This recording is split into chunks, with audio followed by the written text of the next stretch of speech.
महावीर और आप सभी का इंडियन फेवरेट एक्सपेरिमेंट चैनल पर स्वागत है। सो गाइस, इस वीडियो के अंदर हम काफी मजेदार एक्सपेरिमेंट करने वाले हैं, इसलिए आप इस वीडियो को शुरू से लगाकर एंड तक जरूर देखना। तो चलिए गाइस, बिना टाइम वेस्ट किए वीडियो को शुरू करते हैं। तो गाइस, ये है मेरे पास ईयरफोन्स। तो गाइस, क्या होगा अगर हम इन ईयरफोन्स का हम डायरेक्ट 220 वोल्ट की सप्लाई देकर हम देखने वाले हैं कि हमारे इन ईयरफोन के साथ क्या होता है। तो चलिए गाइस, हमारा जो सेटअप है वो तैयार करते हैं। तब तक आप इस वीडियो को लाइक कर दीजिए, चैनल पर नए हो तो चैनल को सब्सक्राइब कर दीजिए।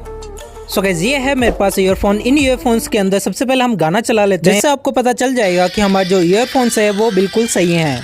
आप यहाँ पर देख सकते हैं कि इस मोबाइल के अंदर गाना बज रहा था। जैसे ही हमने इस ईयरफोन की पिन को इस मोबाइल के अंदर डाला, इस मोबाइल के अंदर से आवाज आना बंद हो। अब इन ईयरफोन्स पर हम माइक लगा लेते हैं, जिससे आपको कंफर्म हो जाएगा कि जो हमने ईयरफोन्स लिए हैं वो 100% सही हैं। फाइनली आपको कंफर्म हो गया होगा कि हमने जो ईयरफोन लिए हैं वो बिल्कुल सही सलामत हैं। चले गए, इन ईयरफोन को हम कैंची की मदद से यहाँ पर काट लेते हैं।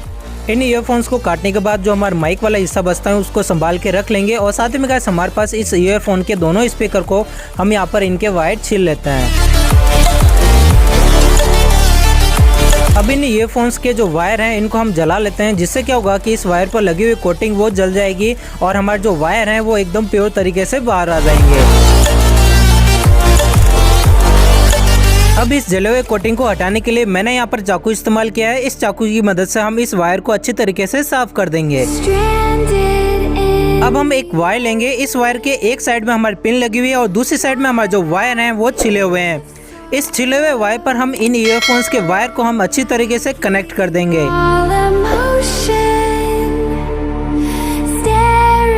फाइनली ईयरफोन्स के इन दोनों स्पीकर को इस वायर पर अच्छी तरह से कनेक्ट कर दिया है। चलेगा, अब इसके अंदर हम डायरेक्ट 220 वोल्ट की सप्लाई देते हैं। 220 वोल्टेज की सप्लाई के लिए मैंने यहाँ पे इलेक्ट्रिक बोर्ड लिया है। इस इलेक्ट्रिक बोर्ड के अंदर सबसे पहले हम टेस्टर की मदद से चेक कर लेते हैं कि हमारे इस बोर्ड के अंदर लाइट आ रही है या फिर नहीं आ रही है। यहाँ पर हमने चेक किया तो इसके अंदर लाइट आ रही है। चलेगा, अब इस पिन को हम इस इलेक्ट्रिक बोर्ड के अंदर डाल देते हैं और साथ ही में गाइस, हमारे जो ईयरफोन है उनको हम सेट कर लेते हैं।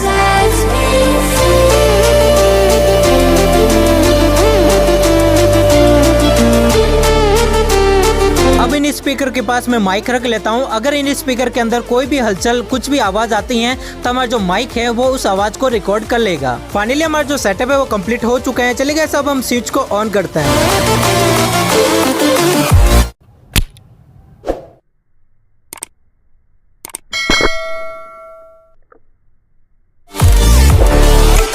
आपने देखा कि जैसे ही हमने इसके अंदर 220 वोल्ट की सप्लाई की तो हमारे इन स्पीकर के अंदर आवाज कुछ इस प्रकार आई। चलेगा, सब स्विच को ऑफ कर लेते हैं। स्विच को ऑफ करने के बाद सबसे पहले हम यहाँ पर पिन निकाल लेते हैं, जिससे क्या होगा कि हमारे जो करंट की सप्लाई है वो यहाँ पर बंद हो जाएगी। अब इन दोनों स्पीकर को हम चेक करेंगे कि क्या हमारा जो स्पीकर है वो अभी भी सही सलामत है या फिर नहीं। इन स्पीकर को चेक करने के लिए हमें उन्हीं ईयरफोन के साथ कनेक्ट करना होगा जिन ईयरफोन के साथ हमने इन स्पीकर को काटा है। चलेगा, इन स्पीकर को हम जल्दी से कनेक्ट कर लेते हैं। फाइनली हमने एक स्पीकर को इन ईयरफोन के वायर के साथ कनेक्ट कर लिया है। चलेगा, अब हम मोबाइल लेते हैं और इस मोबाइल के अंदर गाना चला लेते हैं और इस पिन को अंदर डाल देते हैं। अब इस स्पीकर के पास हम माइक रखेंगे, इससे अब हमें पता चल जाएगा कि हमारे जो स्पीकर के अंदर आवाज आ रही है। आप यहाँ पर देख सकते हैं कि इस स्पीकर के अंदर से हमें कोई भी आवाज नहीं सुनाई दे रही है। फाइनली हमारे ईयरफोन के जो स्पीकर है वो यहाँ पर खराब हो चुके हैं।